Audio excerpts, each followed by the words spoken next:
আমরা রয়েছি রাজধানীর উত্তরা পশ্চিম থানা এলাকায় এবং আপনাদেরকে জানিয়ে রাখি, নিশ্চয়ই আপনারা জেনেছেন যে বৈষম্যবিরোধী ছাত্র আন্দোলনের উত্তরার যে দুটি পক্ষ, সেই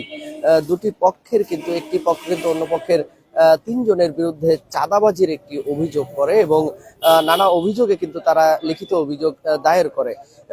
সেই দায়ের করার পরিপ্রেক্ষিতে উত্তরা পূর্ব থানায় দায়ের করার পরিপ্রেক্ষিতেই কিন্তু পরবর্তী সময়ে উত্তরা পূর্ব থানা উত্তরা পশ্চিম থানার সহযোগিতায় উত্তরা ৫ নম্বর সেক্টর এলাকায় একটি তাদের মিটিং চলাকালে কিন্তু সেখান থেকে পুলিশ তিনজনকে গ্রেফতার করে এবং গ্রেফতার করে কিন্তু উত্তরা পূর্ব থানায় নিয়ে যায়। পরবর্তীতে কিন্তু উত্তরা পূর্ব থানায় যে তিনজনকে আটক রাখা হয়, তাদের যে সমর্থিত যে ছাত্ররা ছিল তারা কিন্তু আসলে সংঘবদ্ধ হয়ে উত্তরা পূর্ব থানায় যায় এবং ওসি এবং উত্তরা জোনের যে ডিসি রয়েছেন তার সাথে আসলে এক পর্যায়ে তাদের কথা হয় এবং কথার এক পর্যায়ে কিন্তু তারা তাদের যে আটককৃত তিনজন ছাত্র রয়েছে সেই ছাত্রদেরকে কিন্তু তারা ছাড়িয়ে নিয়ে যায় এবং পরবর্তী সময় কিন্তু আমরা দেখেছি যে সেখান থেকে একটি অংশ কিন্তু উত্তরা পশ্চিম থানায় আসে। নিশ্চয় আপনারা দেখতে পাচ্ছেন থানার যে গেটটি রয়েছে সেইটিতে কিন্তু তারা ধাকি করে এবং এখানে উপস্থিত একজন পুলিশ সদস্য কিন্তু সেই ঘটনায় আহত হয়েছেন এবং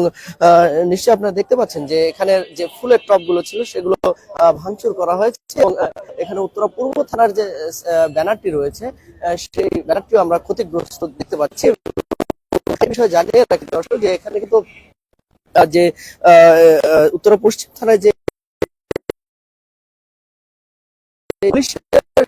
আহত হয়েছে এবং পরবর্তী সময়ে কিন্তু আসলে তারা ফুলের টব এবং আমরা নিশ্চয়ই আপনারা দেখতে পাচ্ছেন যে এখানে উত্তরা পশ্চিম থানার যে দুটি হাই গ্লাস রয়েছে সেগুলো ভাঙচুর করা হয়েছে। উদ্ভূত পরিস্থিতিতে কিন্তু সেনাবাহিনীর পক্ষ থেকে দুটি টহল টিম আসে এবং আসার পর যে সেটি স্বাভাবিক হয়ে আসে এবং জানিয়ে রাখি যে উত্তরা পূর্ব থানার নিরাপত্তায় কিন্তু আমরা দেখতে পাচ্ছি একটি ডিটেকটিভ ব্রাঞ্চের একটি টিম রয়েছে এবং তারা কিন্তু আসলে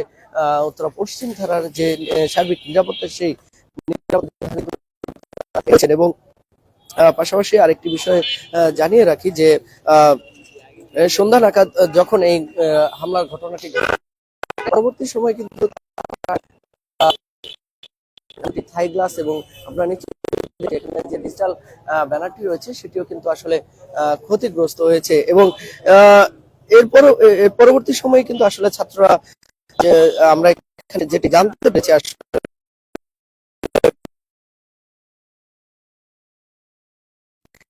এখানে আসলে যে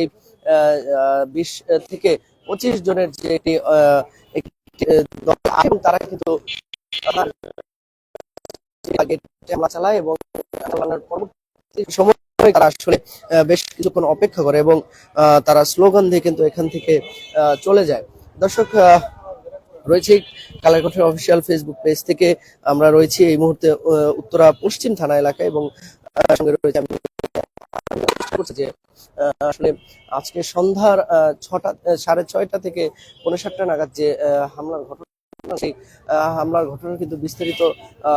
দর্শকের এই মুহূর্তে আমরা